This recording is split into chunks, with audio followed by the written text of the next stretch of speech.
Welcome to the Intern Whisperer, the show all about the future of work. Today's guest, Phil Zeman.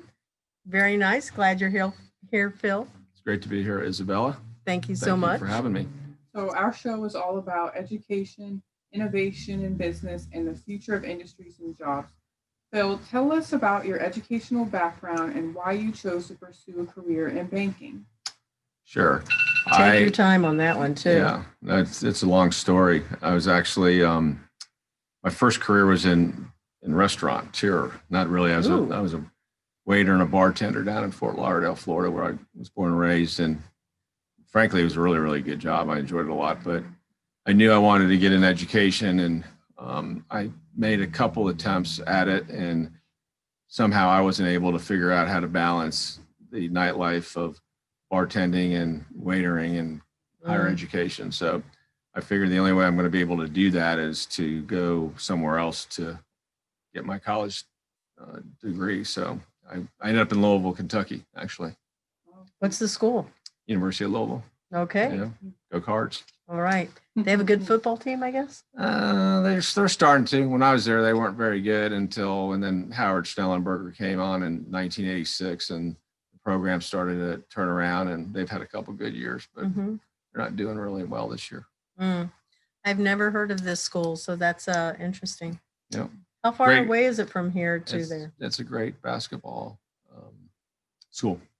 Won a couple national championships. The degree that you got, though, what was it from? So, I went to University of Louisville, and, went through the first couple years and didn't really know what I wanted to do. I mean, I knew I wanted to learn about business, right? And I was pretty good at math, so I figured, why not accounting? So that's what I kind of geared myself towards, and it was a great learning experience. You learn a lot about how financial statements work and how to manage them and things like that. So I think that was a really good foundation for what I do now as a banker. But at the time, the big glory of coming out of college in public accounting was to get a job with a big 8 accounting firm, now the big 4. And so I got a job at Ernst & Whinney, and, that was a great accomplishment, I felt at that time. But when I got into it, the first few years in a big 8 accounting firm are kind of brutal. I mean, you work all kinds of hours, which that didn't bother me, but you're pretty much relegated to a corporation's boardroom or office and literally ticking and tying numbers. Oh my God! You'll get a trial balance and say, okay, you got to validate all these numbers, and you do that for 2 or 3 years. I'm pretty sure you had somebody come in with like shoe boxes or bags of receipts and say, "Here, fix this." Well, figure it out. That's like working with individuals in their taxes. I was on the audit side. Okay, and that's so, better. When you come into a big 8, at least back then, you're kind of given a particular industry to work in, and I was in banking and insurance. So, and I really liked it. I liked working with insurance companies, and the beauty of that for me was I got to meet different people at different companies, but the grind was just, I really didn't see I was just because of immaturity, probably more than anything else, see the light at the end of the tunnel. And one day I was at a bank, we were auditing a bank, Citizens Fidelity, which was subsequently bought out by PNC, and I was there during that acquisition. So that was a cool audit, but one of my responsibilities was to audit the commercial loan portfolio. And so I would literally go through these files, and read a credit memo where the loan officer would write this memo about his experience meeting with the owners and, some of the key employees about the business. And then you had to look at the financial statements and kind of do a little analysis on, what transpired over the current year. And I'm like, man, this looks like a really cool job, because you're looking at loans and you're trying to determine if they would qualify for the loan based on their financial condition as well as kind of feels management. like being God a little bit, because you get to make some decisions. And No, you don't, because Really? when you bring it back, the credit people is the one who makes the decision. So too bad. you got them to deal with as well. But when I was reading through those credit memos, I'm like, man, that's just something that really appealed to me. And I was in Louisville at the time. I born and raised in South Florida, and I remember this one audit, it was February, and I'm so vivid, this memory. And we commuted to Frankfurt, which is about 50 miles east of Louisville. And it was a February, rainy, dreary, cold morning. And when you commute, you're going with a bunch of people. So I was in the middle seat, in the back seat of a little Toyota Corolla with there's 5 people in the car. We're commuting back and forth to Frankfurt, and I'm sitting in between these 2 folks, and it's dreary, and it's like 33 degrees, so it's cold and it's not enough to snow, and it's like overcast. And the news report came out, or the newscast came on, weather report, and the guy said, "Yeah, it's overcast 75% of the time here in the Ohio Valley." And I was like, I'm from Florida, and I'm like, what am I doing here? Right. And I was in Louisville about 8 years, combining between college and working. And I said, boy, I'm going to put out some feelers. So I'd come down to Melbourne for my buddy's wedding the year before, and I called him. I asked him if he knew any bankers, and he introduced me to this other gentleman. And one thing led to another. I got an interview with the HR group in Melbourne for this bank, and next thing I know, we were moving from Louisville back to Florida to Melbourne. And that's really how I got into banking. Mm-hmm. That's very interesting. So one of the things that I think is about personality types, usually people that are numbers people are more introverted, and how they certainly process things, but also they're a little bit more quiet. So you gained all of this extroverted skills, if you will, by being in this one area, and you've been able to carry that through in your banking career path, which I think is unusual because normally they're a little bit more quiet and reserved, and you've got the best of both then. Sounds like. Yeah, I mean, I think in any profession or any job, you really have to have a good balance of a lot of different things. And that would be one thing that I would tell I have 2 young sons, and that's what I tell them. I mean, you understand what you're really good at, and so you try to refine that and be as good as you can at that. But then more importantly, really understand what you're not so good at and work on that. So you have a nice balance. So I agree. That's really how I kind of view those type of things. And, so far it's done pretty good for me. Your kids, what are they following in your footsteps? They are, I guess they are to a degree. If I, in retrospect, if I had to go back through college, I probably would have gone the finance route versus accounting, because I think you get more into the creative financing aspect of a business and versus kind of auditing after the fact. Yeah, finance is the future. Accounting is present, the past. Yeah, so they both have finance degrees, one from UCF, Zach, and Zane has one from UNF, and Zach's at Merrill Lynch working in the alternative investments area. And actually he got promoted recently to New York, but they because of COVID, they asked him to stay here, and they live in Jacksonville Beach. And Zane started out at CSX, and he's now with FIS. So he's in the finance department of that organization. So I guess to some degree they're following those footsteps. Yeah, they are, because that's a really good. It is. Everybody needs an accountant. Everybody needs somebody that can do projections. The projections lead into sales. So it's those I think are really key career paths, and usually men are geared towards that. Not as many women. Are you seeing more women in that area by chance? Yeah, there were. I mean, when I got hired on at Ernst & Winnie in Louisville, there was probably 20 something in our hiring class, and I think white males were probably 50%, and then women and African Americans made up the others. And so I've worked with women my whole career. I mean, I've had 2 bosses that have been women, and I don't really. I know it's out there, and because they tell me, and I read the newspapers and listen to the news reports about the pay scale differences. But having worked for women, and you're not seeing it. I don't. I just haven't had that experience. And even with colleagues, I mean, level colleagues, I'm pretty certain we're pretty much on the same pay scale. Yeah. It's obviously the talent is just as great, if not better. So I've had a lot of chances work with them and as colleagues and as, working for them. And so That's nice. Your wife, is she by chance also in that she accounting is, finance? yeah.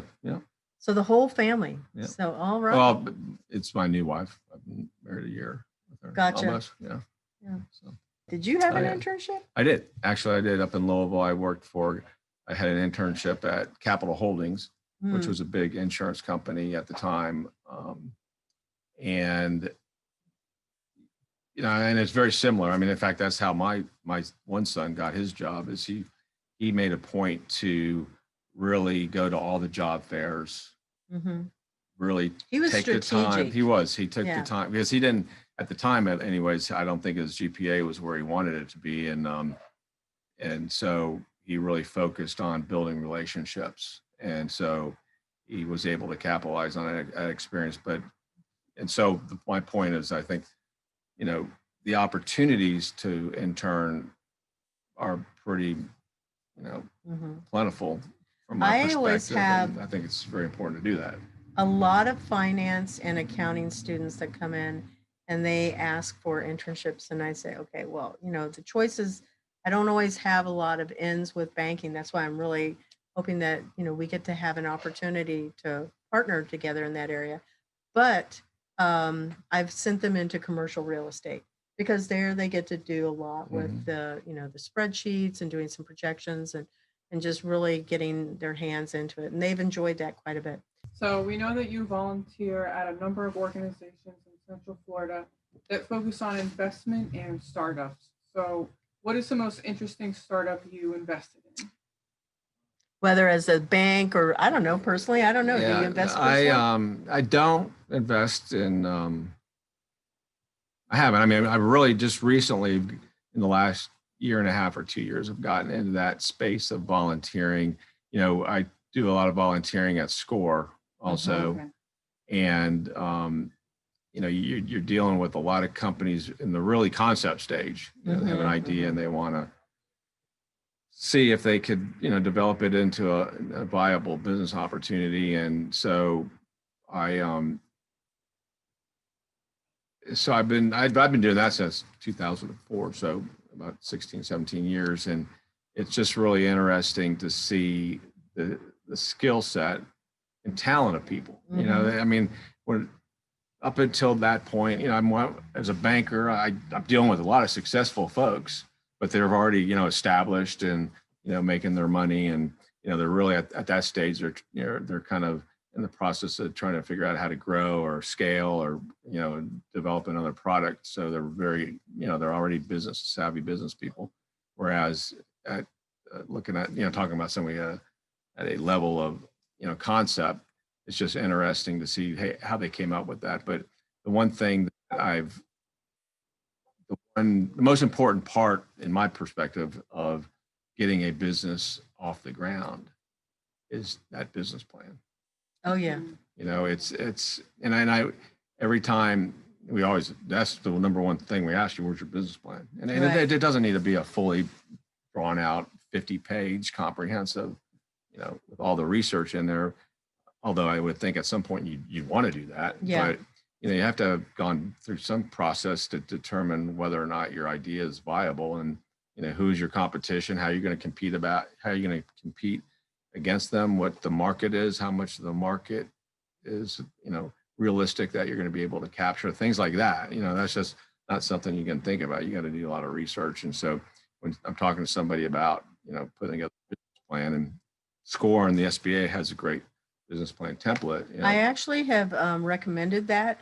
I've taught entrepreneurship at Rollins and some other schools, and I always will send them to SCORE because their templates are so good, and they have the formulas built in there. And they are. I mean, it's 30. The template itself is 30 something pages, and when some people see that, they're just kind of overwhelmed by that. And when that happens, I always tell them. I mean, I don't tell them this, but I'm like, you need to look yourself in the mirror and see if this is something you really want to do. Because this is like the hardest thing you've ever done. But I mean, if you want to do it, you want to do that. Yeah, you definitely do. And so that, to me, that's always the telling point of whether somebody's really got passion really to do it. And I always tell, I facilitate a funding your business workshop at SCORE.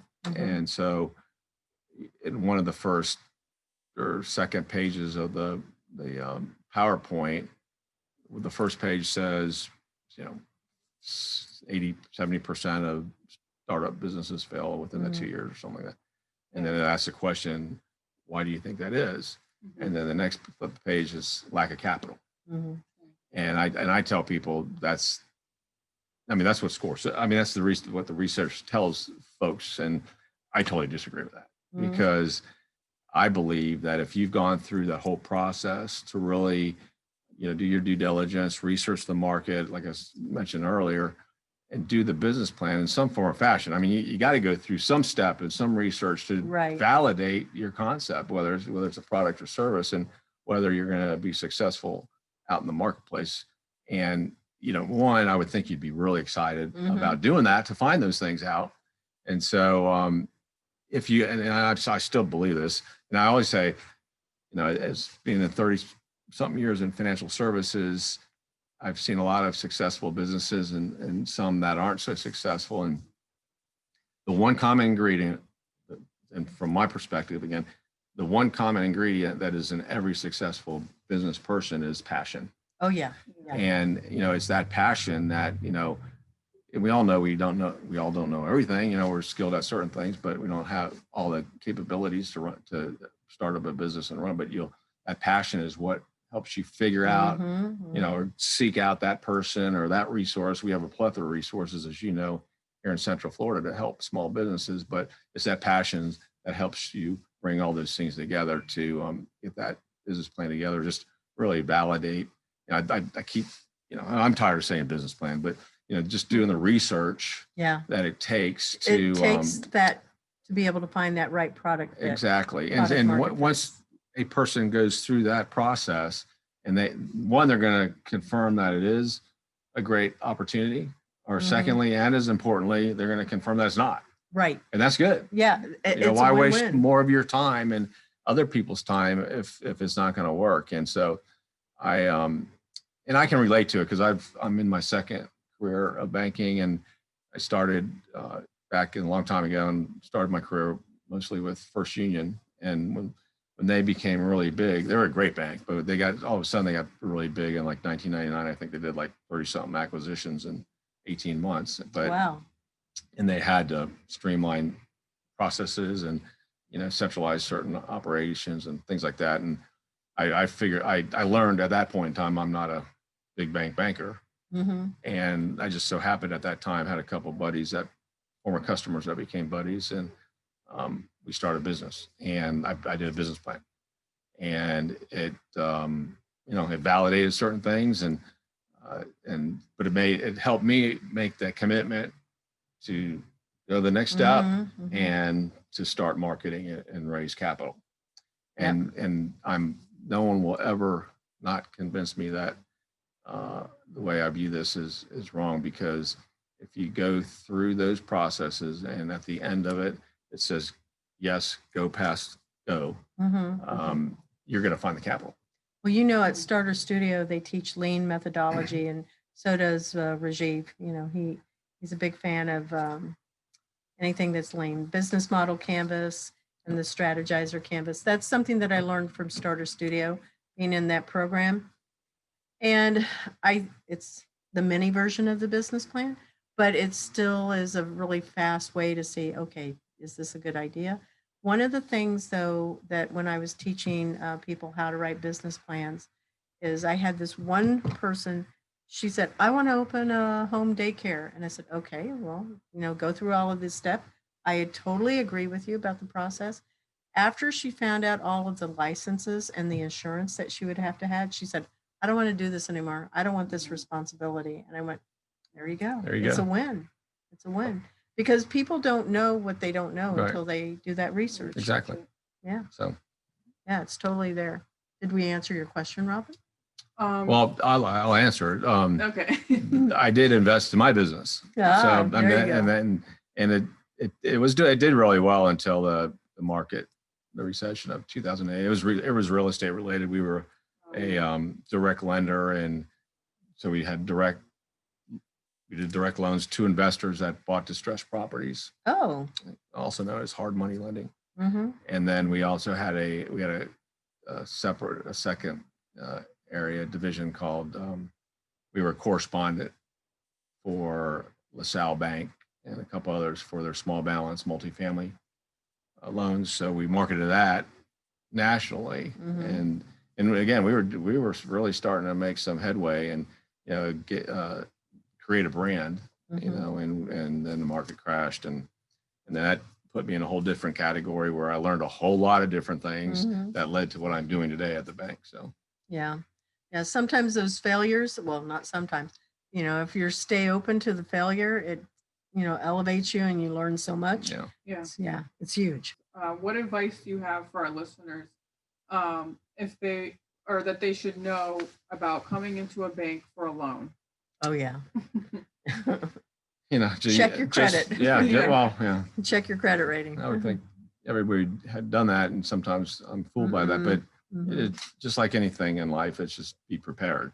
It's not rocket science by any stretch. You need to have, if you're a startup business, for one, that's not the area that we are involved in, the commercial banks. We are lending our depositors money, and we're lending the government's money, which is consumers really.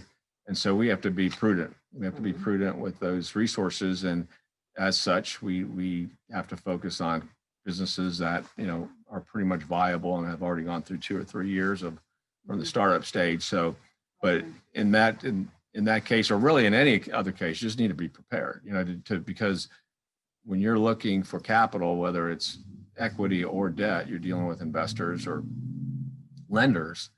Again, it goes back to that business plan, because if you are a startup seeking, seed capital or whatever, you have to be able to articulate what you're trying to do. And you're not going to be able to do that without going through all the research. So, and even with an existing business, ideally, you'd want to have a business plan that you update periodically throughout the year, because things change, the market changes, trends change. COVID. That's one of the areas of the business plan that we really focus on, is really having a contingency and really understanding what those contingencies are, or what those risks are that can affect your business, and how are you going to be prepared to handle those risky situations. And that's really, as a banker, when I'm meeting a new business prospect for the first time, and say they're doing really, really well. And after we get through understanding what they do and how they've been successful and what their plan is for the next 3 to 5 years, I always ask, give me the top 3 things that could create risk in your business. That's a good question. And that's really, really telling to me, because there's risk in every business. For sure. Yeah, always. And so it really lets you know how much time those folks have spent in that area of risk and what they've done to prepare for it. Because they should do that. And that was kind of really my downfall. I did not do that. Nobody could, at least a few years out from 2008, predict the market, declining that rapidly, that much. But even still, in retrospect, if I had to do it all over again, it really would have been simply raising more capital to get through that, and diversify. I mean, diversity is a really important thing. But as far as, the bank goes, I get when I facilitate funding your business, I always get that person out in the audience that says, "Yeah, banks only want to lend money when I don't need it." And sometimes it may seem that way. But the way I try to put it in perspective for them is, all right, assume you're on the loan committee, and we don't do loan committees anymore. We have line authorities where we go to individuals that have the capability, so it makes it more efficient turnaround. But say you're on the loan committee, or you're decision making. So, and this particular bank is going to allocate these loan proceeds from depositors' monies, right? And so you're on the loan committee, and you happen to be that person's that we're going to use your money that day to lend the money out.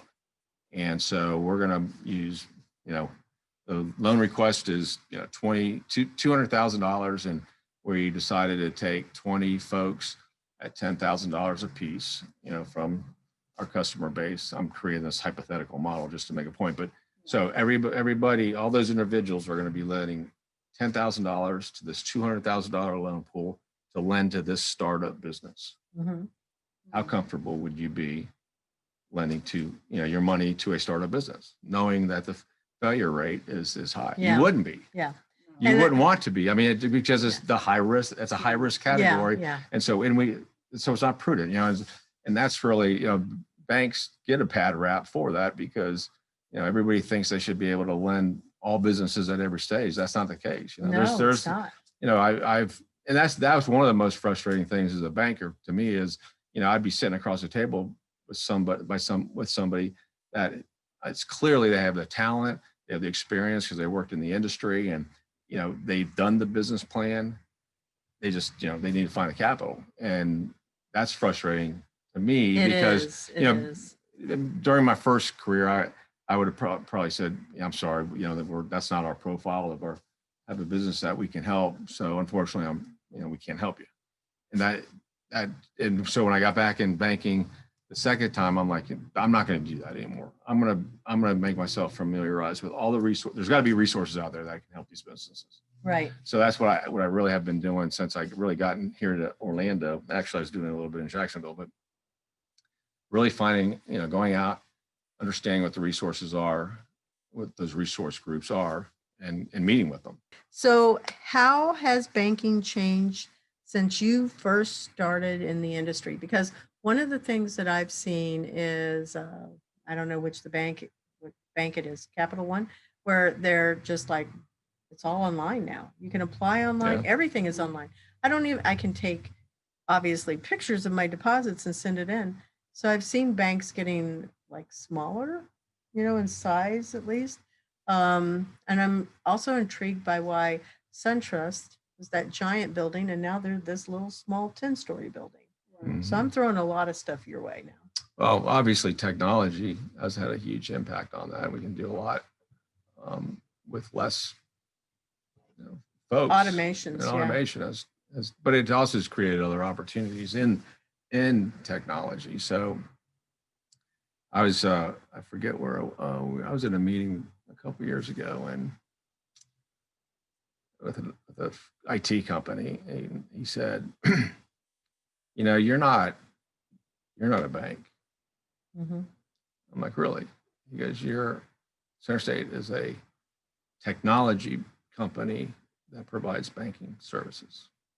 Oh, that's a different way of looking at it. And I thought about it, and he's right.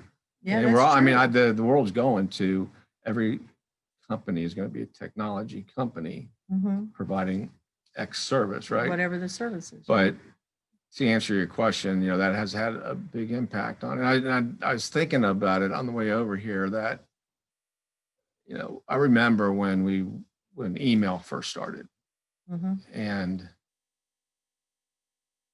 I'm amazed at what we did before, how we communicated, and so I think technology has provided a platform for us to become more efficient. But, I don't know how much more efficient we are. I think those that have really figured out and the process of how to manage their day can be really efficient with technology. But I don't know. I get so many emails a day that it's overwhelming. Obviously you scan through to see what the top priority ones are, and you respond to them. But invariably you miss one, and I did that today, and I can't believe it. But so that had a lot of impact, and just like you mentioned, we don't need the bricks and mortars of branches so much. But I still deal with a lot of customers that want to come to the branch, and I like seeing the people.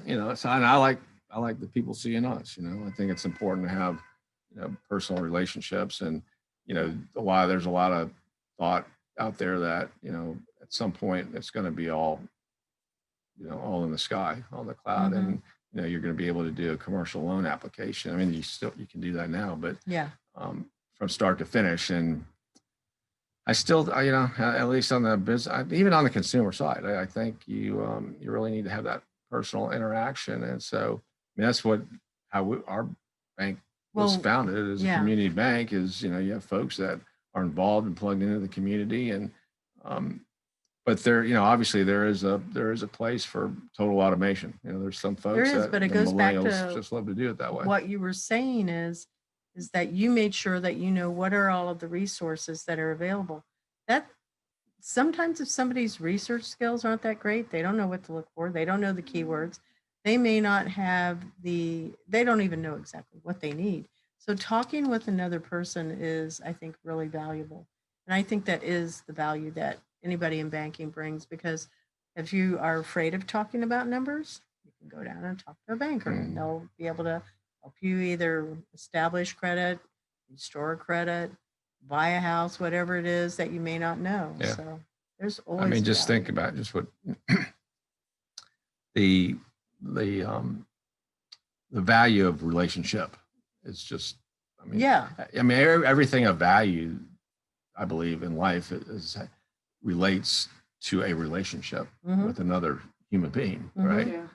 Whether it's your customer, your spouse, your kids, your friend. I mean, and so it's going to be interesting to see how it evolves. I mean, I know both my kids are millennials, and we're virtually do everything, no pun intended, do everything on the phone or the laptop. I agree. So it's going to be interesting. Yeah. And we adapt to that, but we're actually, as humans, we're made for relationship with one another. So we shouldn't be so quick to say, oh no, I don't need to talk with people.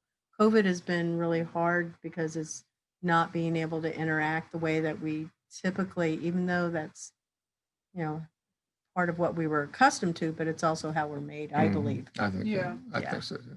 Yeah. So our show is all again about internships and remembering someone that gave us a chance. So you mentioned you had an internship. Who was that person that gave you that chance? And my goodness, I hope they were a good mentor. I would have to say, actually, it was my former father-in-law that I went to Louisville. I had three friends, one in Louisville, one in Chicago, and one in Saratoga, New York, when I decided to leave South Florida. And I drove up to North Carolina for a summer, for a couple months, and stayed with my sister and brother-in-law. And at that point, my sister says, "Where are you going?" And because she knew I left South Florida because I wasn't living with my mom. But I said, I don't know. I got these three options. And so I literally opened up a map, those things on paper. Oh, the old things, yeah. Show, Do you remember? I-75. They hang them on walls now. Yeah. They're decorations. Yeah. They're art. And I literally, and they have the little things where that shows you the miles, each section, and added up what the closest place from Franklin, North Carolina, which is where I was with my sister and brother-in-law, and Louisville was the closest place. And so that's where I started. I'm like, well, if I'm going to start there, I think Chicago's not too far from Louisville.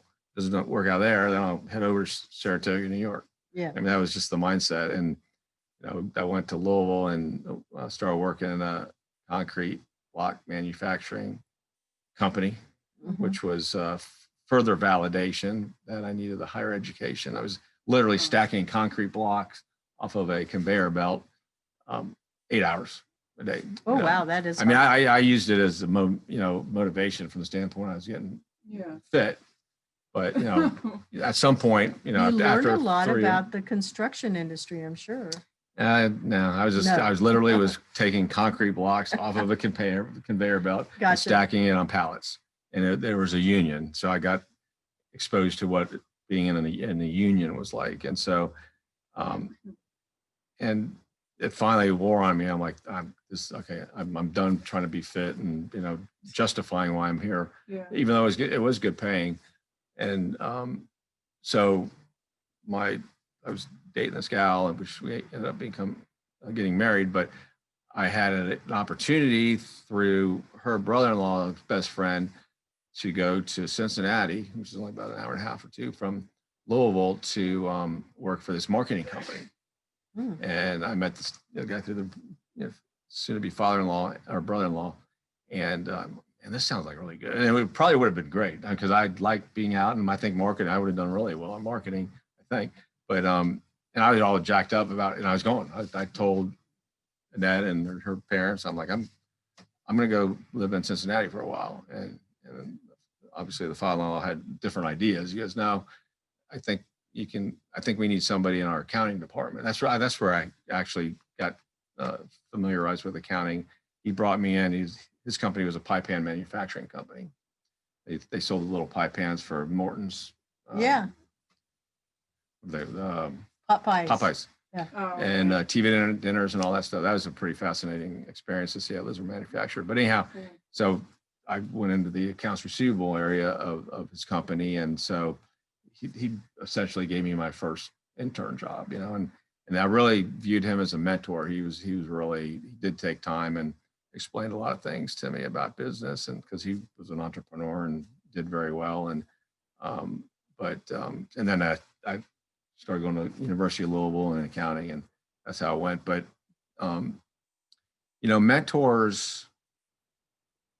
I mean, I wish I knew, then what I know now about the importance of, seeking out a mentor.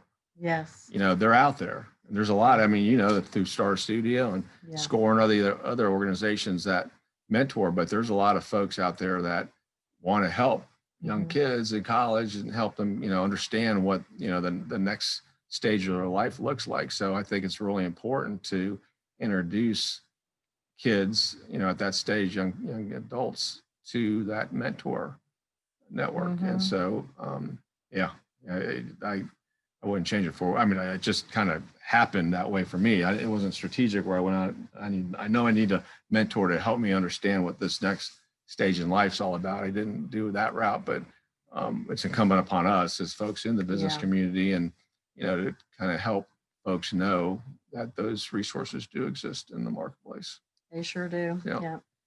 So I'm going to presume that, as a parent, you've been able to parent your kids, but do your kids see you also as a mentor? Did they? I think they did, Yeah.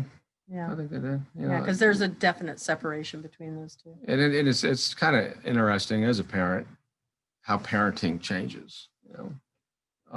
Again, it's all predicated on where your child is at their at a certain point in time, and there's going to be and it's really more you wait for them to seek you out. Right. They've had plenty of the first 20 years of me being in their face and telling them the way things should be, and now they finally made it. I'm very proud of them, and they've done an extremely great job to get to where they are today. And they'll reach out to me on certain things, and I just tell them what they want to hear, and versus trying to overparent. Yeah, that's very, very true. What would a typical day look like for an intern to work with you in your business? Yeah, we I think I mentioned to you the other day, we just started an intern program, and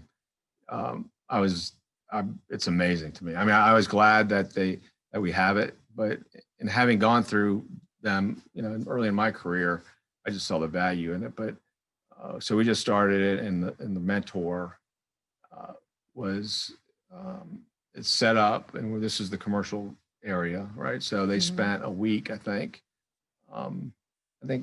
It depends where they are. I think there's two categories, if you will. One is they're interviewed at their junior year before they go in their senior year, or maybe it's their last part of their junior year, and then the last part of the senior year is the two types of categories. But so they want to explore what it's like being in commercial banking. So they spend a week.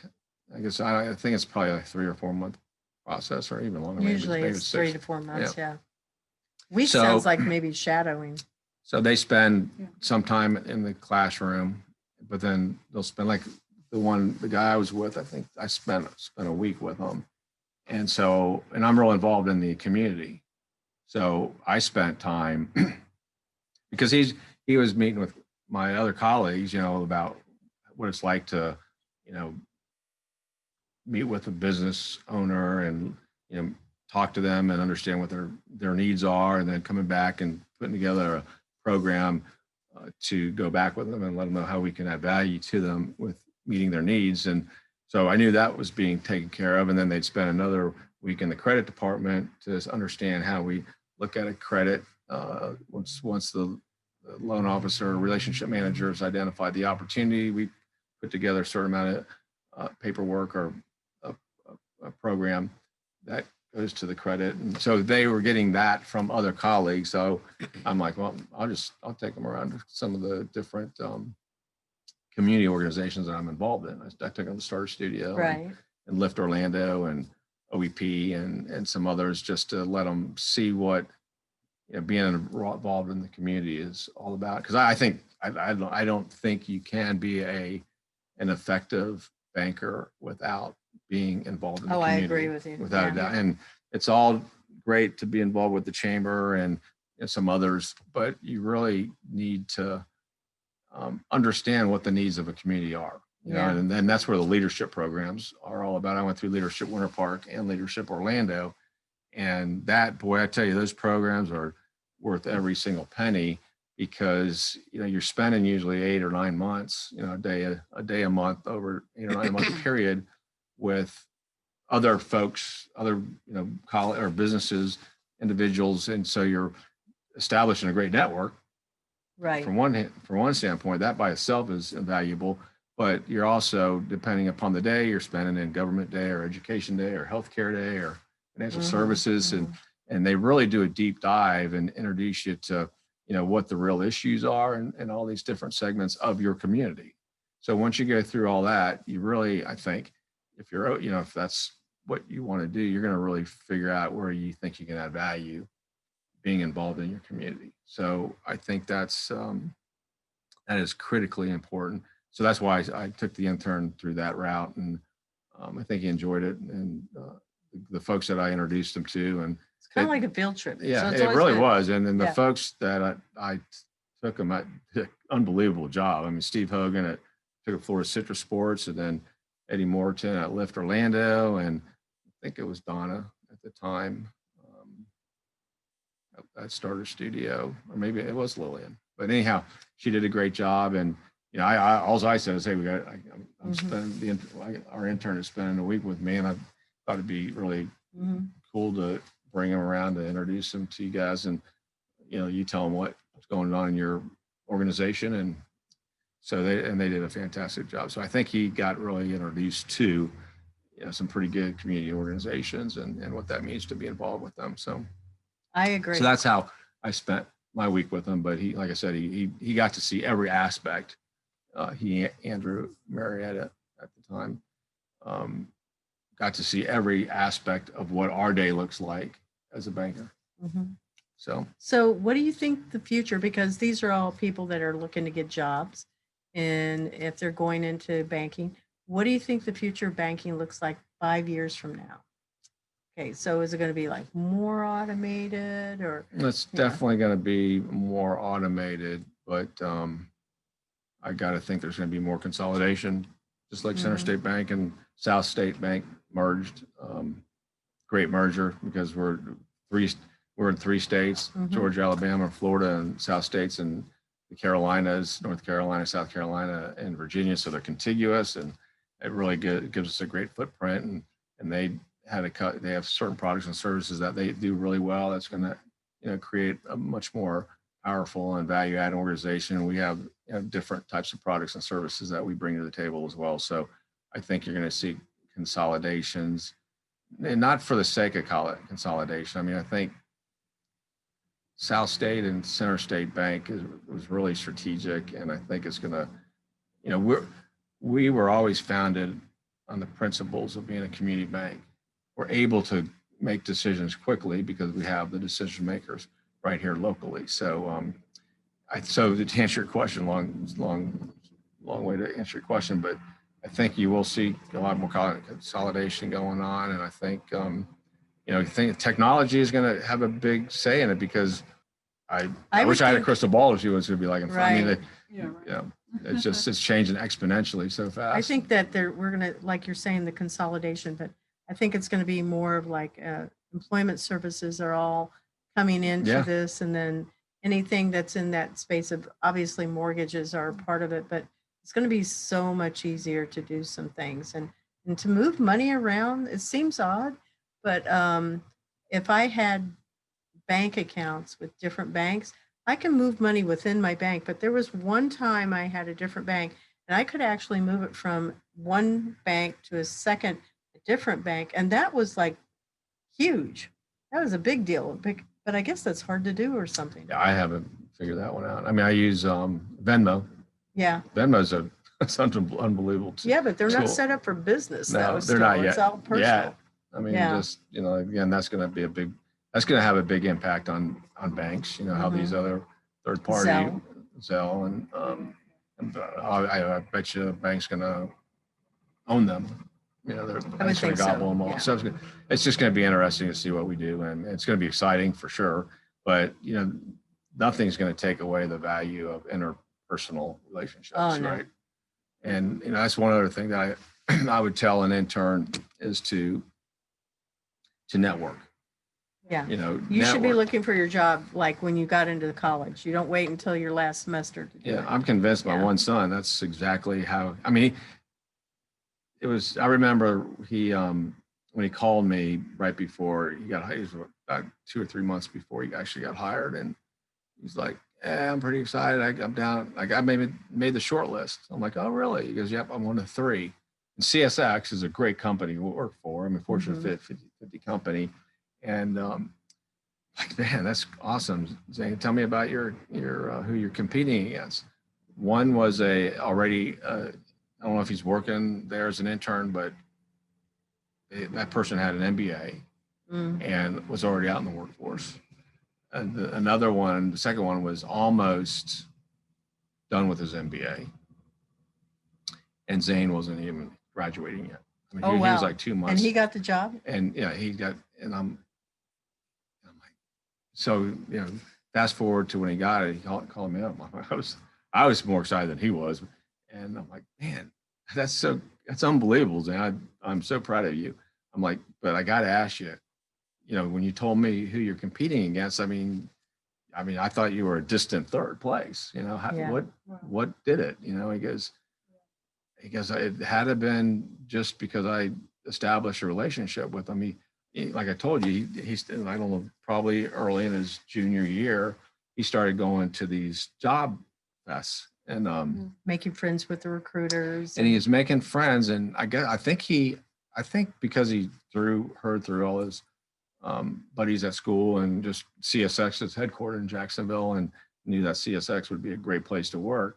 So he made a point to have a relationship with those folks at CSX. So they knew him. I mean, by the third time, and wherever the job fair was, whether it was UNF or somewhere else, he would go there and just, talk to him and really. That's how he made himself stand out. He's a very personable young man. So, and they liked him. And, that is probably the most important skill or attribute or quality that somebody can have, regardless of where you are in life, is your ability to interact with people and get along. And and he's got that gift. And so I think that obviously he did do it because plus their grades were like, all of them were like 4.0 and he wasn't. Yeah. So he was behind on that piece of it too. And so it did. And that's what it is important. And that's why I tell people, that's why I say, that experience in the restaurant business, as brutal as it can be at times, it really taught you how to deal with difficult situations. And then just the speed of having to remember orders and serve them on time, and just the ability to think on your feet, I think was very valuable. But, the networking piece of it, and like, just like you said, just going to these job fairs, but just getting out, and even like networking in general. The business person that's trying to get funding. I mean, what trade organizations are you involved in? What do you mean? What trade organization? What do you mean? What trade organization? Your industry has a trade organization or some kind of organization. Professional organization. Are you a member? No. you got to be.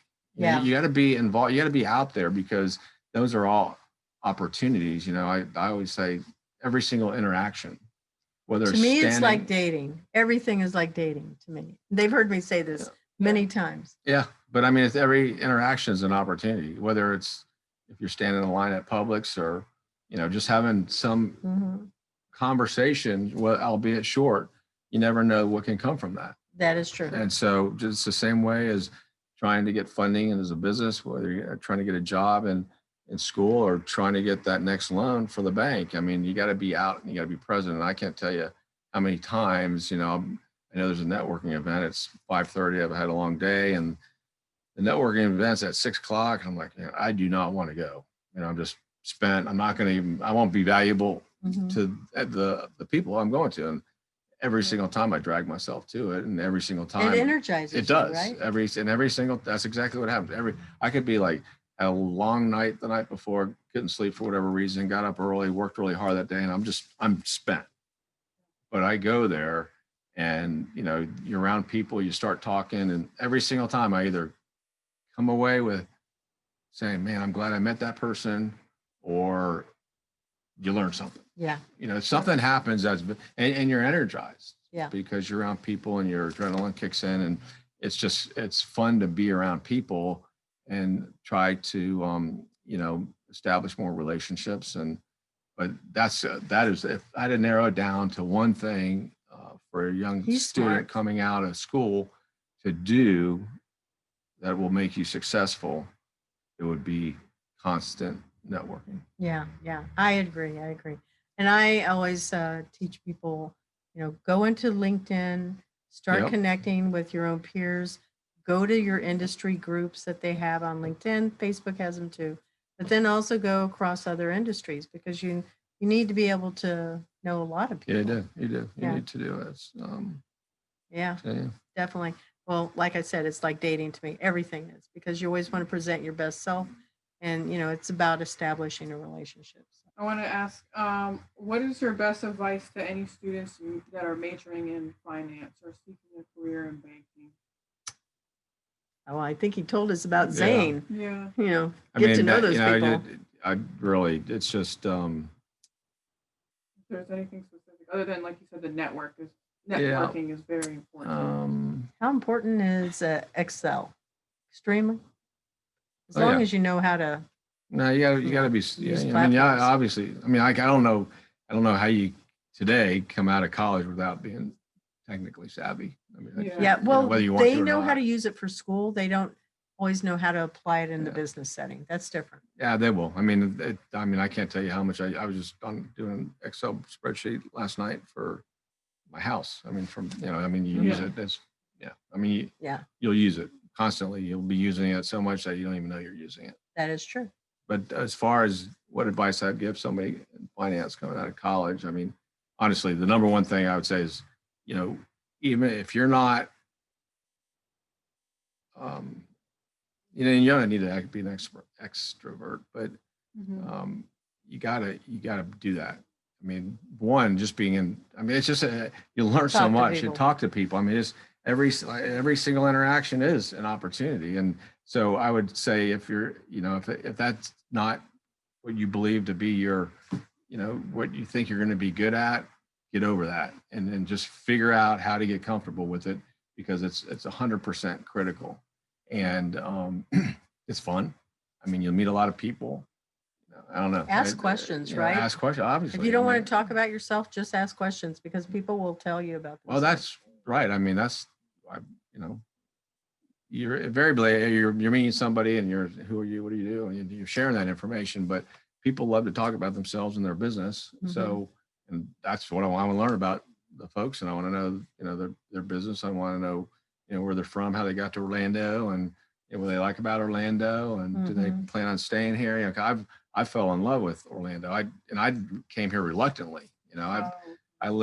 Grew up in South Florida. I was living on the beach in Jacksonville and Neptune Beach. Lived in Melbourne. I lived in Tampa a little while. And all the places in Florida, I've been on the coast.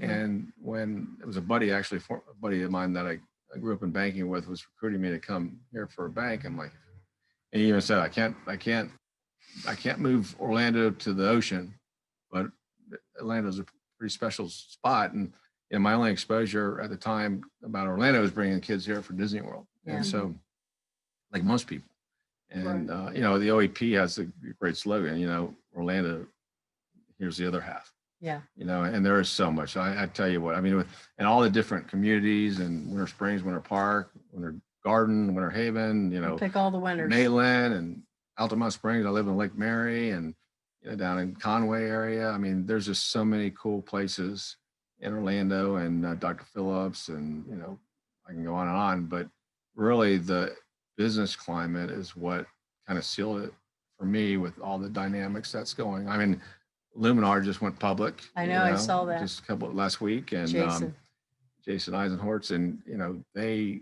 technically headquartered in out California, I think, but all their employees, majority of the employees, and corporate the brain thrust is here in Orlando, and the folks that they got on board there mostly came up through UCF or one of the other colleges locally, and so that is a great example of what's happening in Orlando. Start talking about start a studio, Fat Merchant. Yes. They just got another round of funding. They came through Start a Studio. I mean, there's a lot going on in Orlando, and we're not where we really need to be from the standpoint of having capital available to help these startup companies, but we're getting there, and the community's focused on it. Mayor Deming put together a task force around affordable housing, which is a huge issue everywhere, but really here a lot. And so there's a lot of cool folks out there, Mark Brewer, Rob Pinapino, and Sandy Hostetter that are, working hard to get funds started to help developers do some of these, because there's a big backlog of projects that are out there that'll be, start tomorrow if the funding was available. We're trying to get involved with those to do that. So Orlando is a great place to be, and I'm happy I'm here. And the only way that I got to have that feeling about Orlando is I've been out in the marketplace networking, and you got to want to do it, obviously, right? So that's the advice. I mean, a lot of kids, some may intuitively know that's important, but most probably don't even know that. That's true. And then when you tell them that, what is networking? You explain to them, those folks that are, more introverted than others may not see themselves doing that, and so, but if you're going to be in a position that has relationships management involved, you have to. Everything does. I mean, I can't. It doesn't matter when you're in a department. You work with. I mean, even person. being an auditor, you're still interacting with people, and even if you're not. I mean, even if the community, for whatever reason, doesn't particularly add, I can't see it not ever add value, but I can't imagine, where I'm at now and having been involved with all the different organizations and going through certain leadership programs that exposed me to I can't imagine you not wanting to do that. We always complain about, I do about, because I'm one of them, voters, we're ignorant on most topics of what we're voting on, so you really need to, be proactive and get out and understand the voting case, understand what the issues are, and just like being involved in the community. How can you be in a community and not really understand the dynamics of it, where it's going, and because, policy is based on all that anyway. So it all kind of comes together, and the way you optimize those are to be network and do that. So that's really, like I said, Isabella said, we talked about it, but I can't overemphasize the importance of that. Yeah. So meet more people. Yeah. Right. Yeah. Exactly. Meet more people. So how can people get in touch with you, Phil?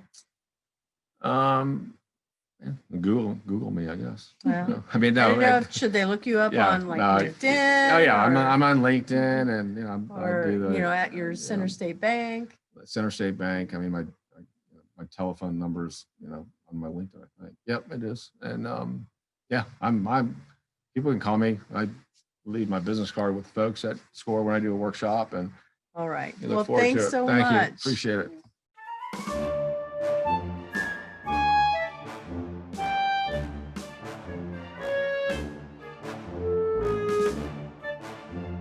The Intern Whisperer is brought to you by Cat 5 Studios, who help you create games and videos for your training and marketing needs that are out of this world. Visit Cat 5 Studios for more information to learn how Cat 5 Studios can help your business. Thank you, Cat 5 Studios.